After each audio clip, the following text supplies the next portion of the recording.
Our guy David Hale from ESPN. David, I know you're probably in Charlotte, but if you want to go to Q's Slippery Rock tonight, you've called the right place. We can hook you up for that. I would love to go to Q's Slippery Rock tonight. Among all the rocks, the slipperiest one is probably Slippery Rock, and I'm a big fan in general.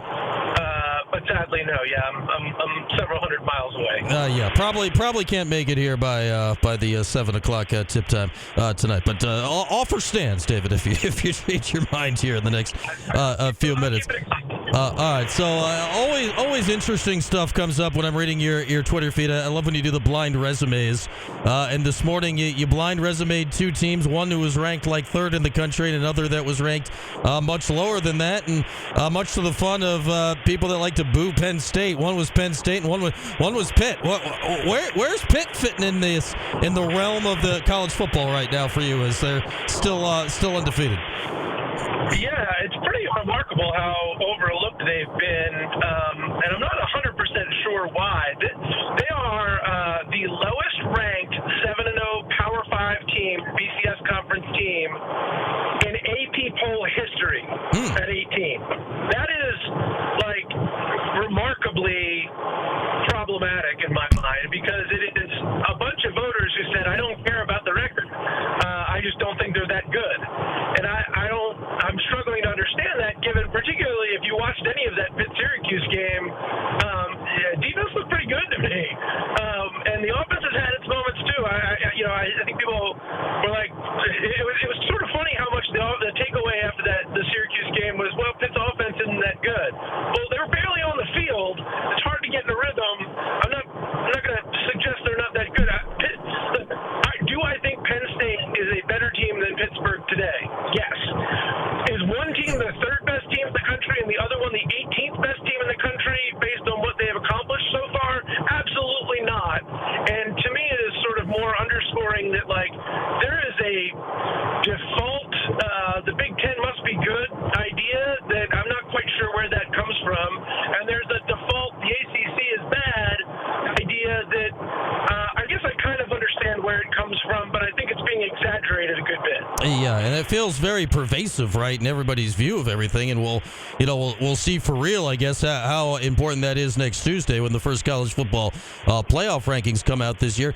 I think we all kind of know-ish where that comes from, right? It's just kind of the prevailing thought these days, and add on the fact that Florida State stinks this year certainly hasn't helped matters. What can the ACC do, in season to change it, or is there nothing you can do at this point other than hope they go out and perform whatever teams make the playoff this year?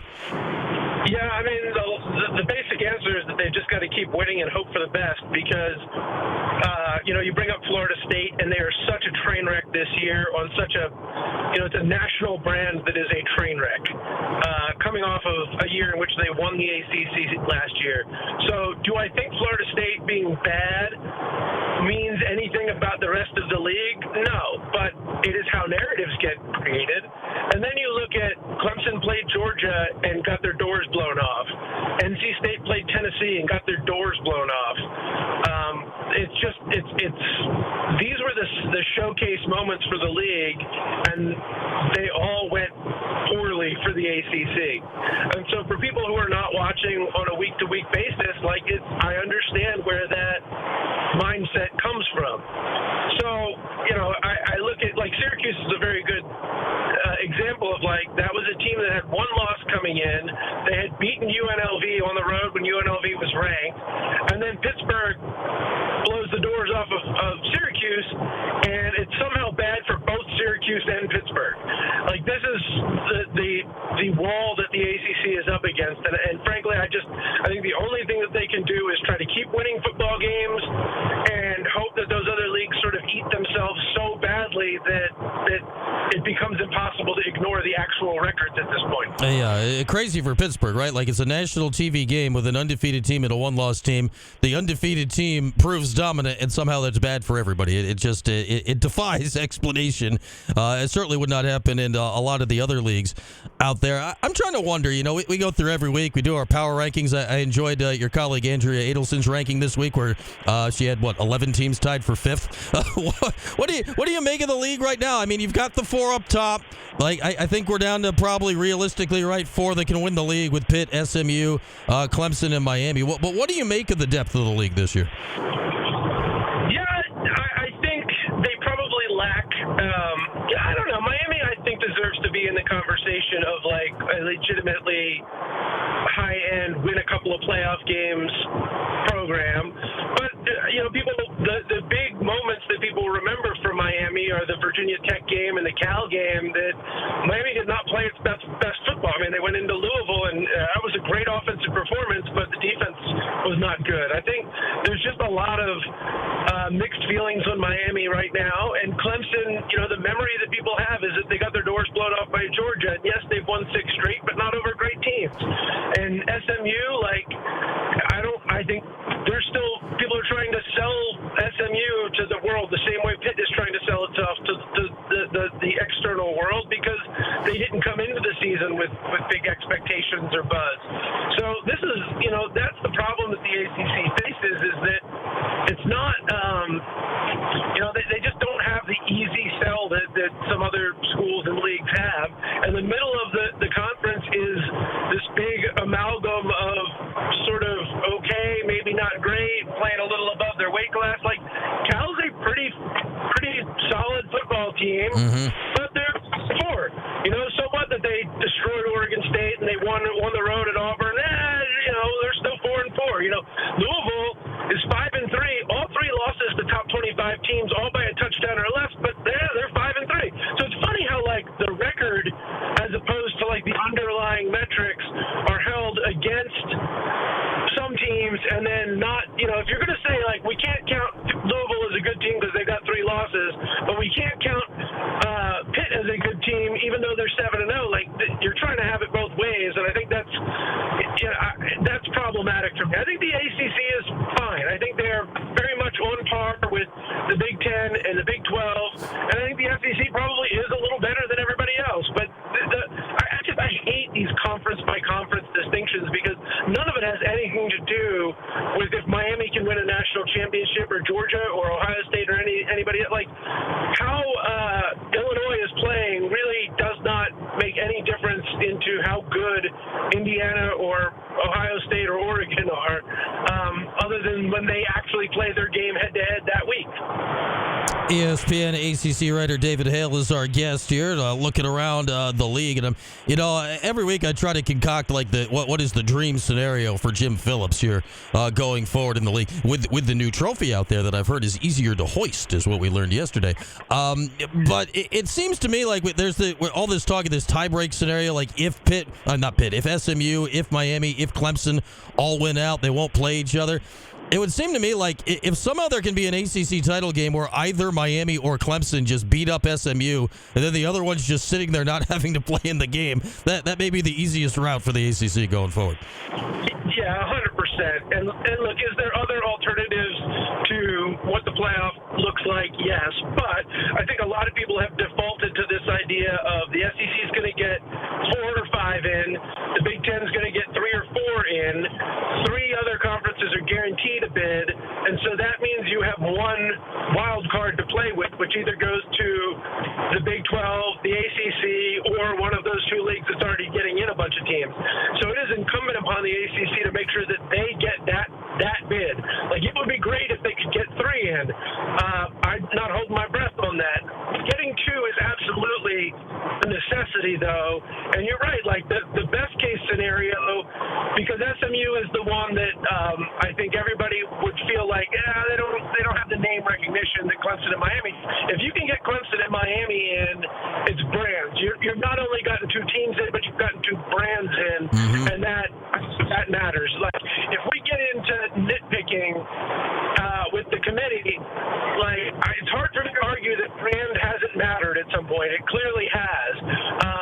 And if we're talking about Pitt or SMU, I think that the expectation or the what you need to show is somehow higher than it is for Miami or Clemson. So that's the ideal scenario, the one that you have laid out. And maybe there is still a scenario in which SMU or Pittsburgh also gets in, but I think a lot of that is going to be dependent on other leagues eating themselves alive. Speaking of brands, David, I talked about this, I think it was last week, maybe 2 weeks ago. Stuart Mandel on The Athletic did an article, and he was breaking down, he was looking more at the SEC, but it was the volume of games they'd played on ABC this year because of, obviously, the new TV contract where they are now exclusive with ESPN, ABC. Likewise is the ACC. My main takeaway out of that was oh, man, the ACC's barely getting on ABC anymore.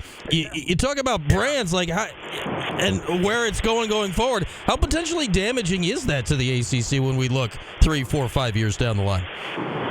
Immensely damaging, and I will say that as the negotiations continue between ESPN and the ACC and picking up the remainder of their broadcast contract, this is a sticking point. Jim Phillips wants guaranteed games on ESPN proper and ABC, and better time slots. And ESPN does not want to be backed into a corner on that. And then the flip side, there has been conversations between Clemson and FSU about dropping the lawsuit in exchange for more revenue going to them. And the revenue situation is hands down the biggest brick in building this wall here that has been built between FSU, Clemson, and the rest of the league. But this is another key thing, and I've talked to numerous coaches who said it's a problem in recruiting right now because of how the ACC is sort of branded against the Big Ten and the SEC. And when you're being backbenched on TV, it plays into ratings, it plays into future TV contracts, and it certainly plays into recruiting. So, I've had conversations with folks at Clemson and FSU that, hey, if they could come up with the right number, would you drop the lawsuit? And there's not a no there, but there's always a but or a well also, and this is one of those big well alsos because it is a immense concern right now. Yeah, that was one that until I read that from Stuart a couple weeks ago, it hadn't occurred to me that how that TV contract would be negatively affecting the ACC. It certainly seems to be. Meanwhile, Cuse, Virginia Tech. Check it out on the CW at noon on Saturday. David, you mentioned the lawsuits. Where are we at with that? Is there a light at the end of the tunnel? Is this still dragging out? What's your expectation on all that? I think there is more negotiating room now than there had been. I think there's more of an understanding, particularly from Clemson and FSU, that if you can get a good deal to stick it out for a while, that there's a benefit in doing that, or at least some benefits in doing that. The benefits may outweigh the costs in doing that. But really, we've not moved the needle a ton. There has not been, the comparison I've always made is it's like the NBA playoffs. Nothing matters until you win on the opponent's home court. And nobody's on the opponent's home court yet. In fact, really, very little has been done in the courts, period.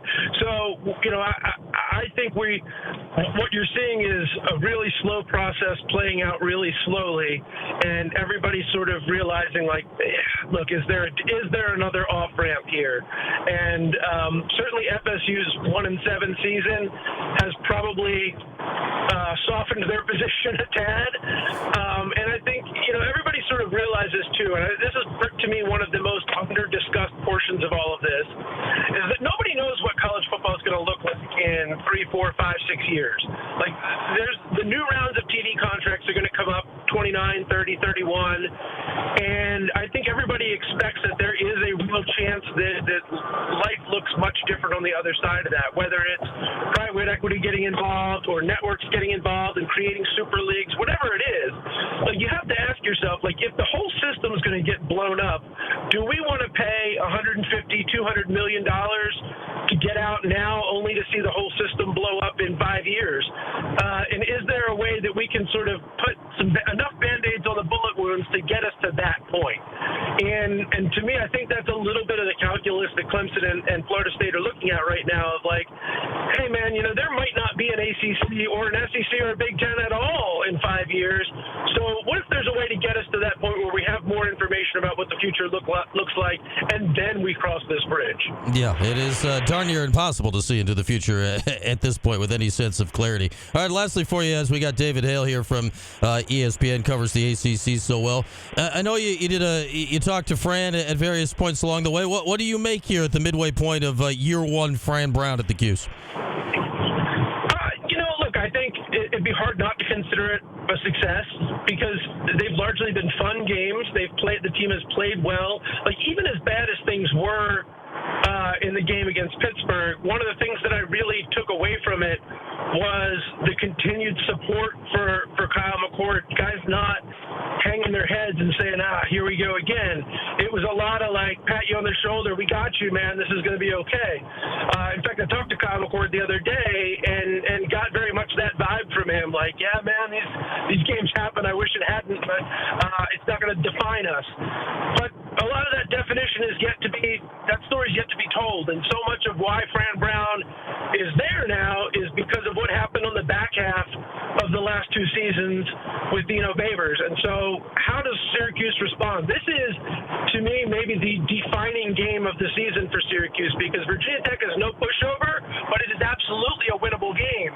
And so this is one where you can go and say, like, hey, if we beat Virginia Tech after what happened against Pittsburgh, like, that is, Fran Brown is accomplishing what we brought him in here to accomplish.